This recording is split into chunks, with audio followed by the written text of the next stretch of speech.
যাহারা আল্লাহর সম্মুখীন হওয়াকে মিথ্যা বলিয়াছে তাহারা অবশ্যই ক্ষতিগ্রস্ত হইয়াছে। এমনকি অকস্মাৎ তাহাদের নিকট যখন কিয়ামত উপস্থিত হইবে তখন তাহারা বলিবে, হায়, ইহাকে আমরা যে অবহেলা করিয়াছি তজ্জন্য আক্ষেপ। তাহারা তাহাদের পৃষ্ঠে নিজেদের পাপ বহন করিবে। দেখো, তাহারা যাহা বহন করিবে তাহা অতি নিকৃষ্ট। পার্থিব জীবন তো ক্রীড়া কৌতুক ব্যতীত আর কিছুই নয়, এবং যাহারা তাকওয়া অবলম্বন করে তাহাদের জন্য আখিরাতের আবাসই শ্রেয়।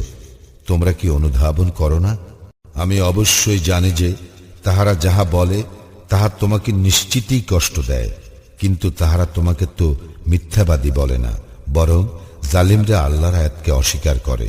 তোমার পূর্বেও অনেক রাসূলকে অবশ্যই মিথ্যাবাদী বলা হইয়াছিল, কিন্তু তাহাদেরকে মিথ্যাবাদী বলা ও ক্লেশ দেওয়া সত্ত্বেও তারা ধৈর্য ধারণ করিয়াছিল, যে পর্যন্ত না আমার সাহায্য তাহাদের নিকট আসিয়াছে।